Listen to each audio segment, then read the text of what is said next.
Eu comecei, a primeira saída para o exterior foi Cabo Verde, mas foi 6 meses, voltei para Brasília. O primeiro posto no exterior foi em Nairobi, isso em 82 eu fui para Nairobi.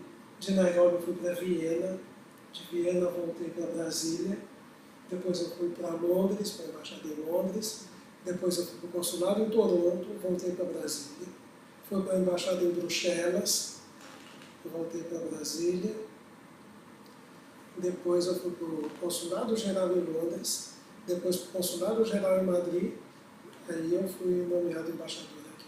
Oh, uau! Já é bastante, a carreira já é bastante longa. Nossa! E é meu primeiro posto como embaixador aqui. Oh. E desses lugares, qual o lugar que o senhor se sentiu mais em casa? Eu gostei mais, é muito difícil dizer. Não dá para escolher.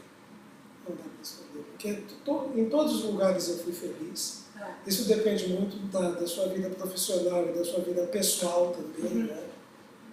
Então, em Viena eu conheci a minha esposa, em Brasília nasceram minhas filhas, depois a gente foi para alguns lugares, aí também a felicidade dos familiares também influi na sua felicidade.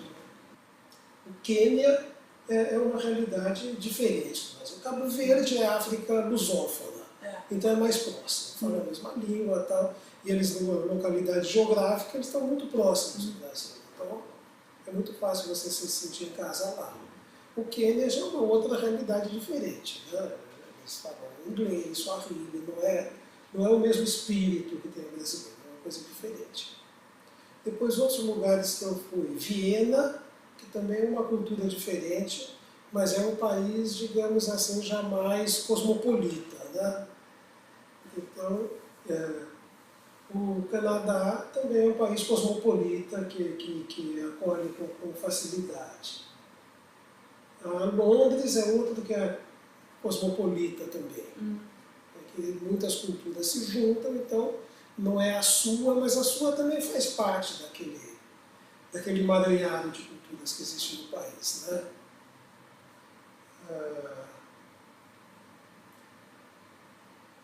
E o que mais? Sobra aqui a Geórgia, que é um país onde é um país que acolhe bem, você se sente bem aqui.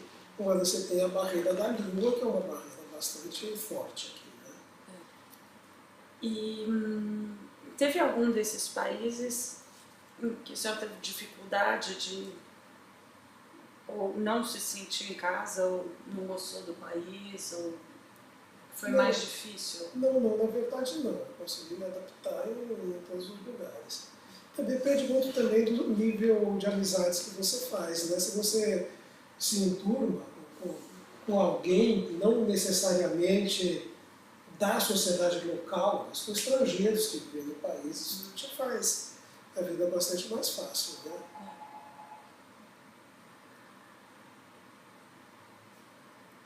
Aonde você gostaria de morar quando você se pensionar? Quando eu me aposentar. Essa é engraçado. Outro dia eu estava conversando com a embaixatriz da Holanda sobre isso. Ela me perguntou onde é que eu queria me aposentar. E eu falei para ela, olha, é difícil saber, será ou no Brasil ou na Espanha, né? E ela me respondeu que praticamente todo mundo que ela pergunta, quase ninguém sabe onde vai se aposentar. Não sei se você, nas entrevistas, teve a mesma sensação. Mas isso depende muito da situação financeira, né, do câmbio do real. E eu posso me aposentar no Brasil ou posso me aposentar na Espanha. Isso vai depender da situação financeira e vai depender da minha esposa também. Né? Porque ela é espanhola, mas ela tem um trabalho fixo em Brasília. Cansa sempre mudar? Se cansa? Na verdade, não. Você, na hora, você tem aquele trabalho no momento da mudança, né? Mas é uma coisa que é, assim, digamos, passageira. Você chegou, você se adaptou ao país, eu estou acostumado a esse processo de adaptação. Tem uma fórmula, uma estratégia para esse processo de adaptação? Olha, se isso existir, para mim é totalmente intuitivo. Eu nunca estudei isso cientificamente. Né? É intuitivo. Aqui, por exemplo, a comunidade dos expatriados acolhe e ajuda. Né? Tem, por exemplo, a minha esposa chegou a se enturmou logo com a questão da comunidade internacional, que reúne assim, mulheres dos diplomatas e logo fazem viagem, conhecem os lugares, fazem reuniões, né? Vão mostrando o país. Isso ajuda. Né? No caso dela, porque no caso do diplomata é mais fácil do que o caso do cônjuge. Eu cheguei aqui, está aqui a embaixada, está aqui o trabalho que eu já conheço, mudei o lugar. Né? Mas o trabalho é um trabalho que eu já conheço o Itamaraty, já sei para que divisões eu tenho que me reportar. Existe uma mudança assim, mas é pequena, né? Uma mudança dentro de uma estrutura que eu já conheço. Né? O cônjuge não, ele tem que se adaptar a uma realidade completamente diferente. Né? Então, no caso da minha esposa, ela tem por um lado, e por outro lado, como ela é pianista, ela é música, então aqui ela também teve sorte porque ela conheceu logo o pessoal do campo da música e ela já conseguiu se apresentar umas 3 ou 4 vezes. Até já tocou com a orquestra de Tbilisi. Então aí ela foi, ensaiou com os músicos, tudo isso. Então ela fez um ambiente no mundo dela. Apesar de ser um país diferente, é um mundo artístico que ela conhece. Então para ela foi ajudou muito a adaptação dela aqui. Né? Essas duas coisas. Né? O senhor compra algum objeto, algum souvenir quando viaja? Ou desses países que já morou? Tem algum... Não, eu não tenho muito esse costume. Não. A gente acaba comprando alguma coisa no país onde estava, né? E isso mais no começo também. Então, quando eu saí do Quênia, eu levei algumas coisas de lá, que são típicas, né? Mas não tenho esse hobby, não. Mesmo porque depois de tanto tempo você não quer ficar juntando coisa. Você sabe o trabalho que dá cada mudança e cada organização de casa. Né? Então se ficar juntando coisa... Mas para lembrança, não guarda... Para lembrança, acho que você procura mais isso nos países assim, mais pitorescos, né? Assim, como o caso do Quênia, né? Canadá, Viena, Londres, são lugares muito centrais, né? Então é difícil pegar alguma coisa típica de lá, né? O que você tem típico de Londres? Chaveirinho com o Big Ben? Né? Taça com a rainha. Qual o estereótipo do Brasil? E se você concorda com ele? O estereótipo do Brasil?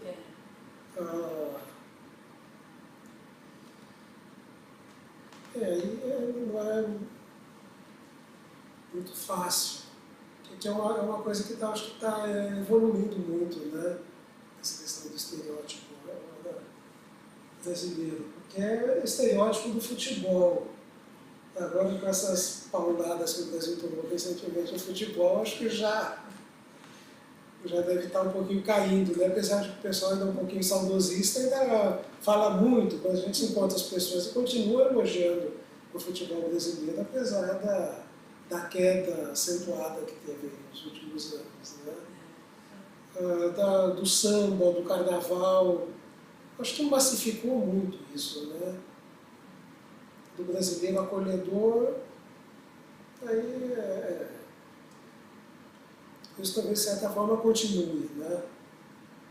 Mas mesmo que eu me dou um estereótipo positivo, é contrapeso a criminalidade que existe no Brasil, já que não é nada acolhedor. Né? Mas às vezes é o que eu quero pensar de fora, se todos os países têm um estereótipo. Aí eu não sei, a gente quando é brasileiro, é mais difícil julgar o estereótipo do brasileiro em relação ao estereótipo de outros países, né? Então, provavelmente, o americano tem seu estereótipo, o inglês tem seu estereótipo, o francês, o espanhol, todos têm o seu estereótipo, né? O argentino.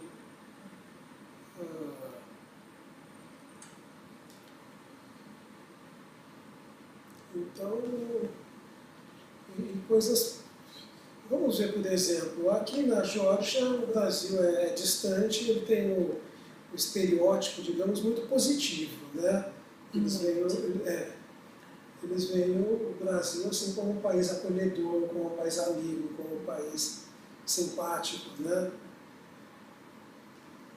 Agora eu estava na Espanha, por exemplo, agora, no consulado, lá na Espanha. E lá o estereótipo brasileiro é uma coisa mais assim, controversa, porque tem a parte positiva e a negativa, né? Então, por exemplo, tinha o problema da prostituição brasileira lá, que dava para a mulher brasileira um estereótipo completamente falso, né? Então, esse era o lado ruim. Mas, por exemplo, na hora de pedir emprego, então o brasileiro que pedia emprego como gerente tinha uma dificuldade tremenda em conseguir emprego. Já o que pede emprego como disc jockey é contratado no dia seguinte, porque eles acham que o brasileiro é bom para aquilo. Então, para certas profissões assim de cozinheiro, de trabalhar em turismo e tal, eles pegam o brasileiro fácil. Para a questão que você depende de organização, de responsabilidade, o brasileiro tem que provar que é muito bom para ele conseguir um emprego. Né? Então, são decisões baseadas principalmente em estereótipos. Né? Que interessante. Uma pergunta está aí para ser analisada cientificamente, também muito complexa, até que ponto o estereótipo realmente reflete uma realidade que existe. Né? O Brasil não forma guetos, né? As pessoas...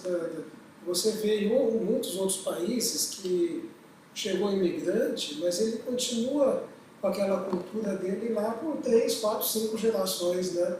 No Brasil, na geração seguinte, a pessoa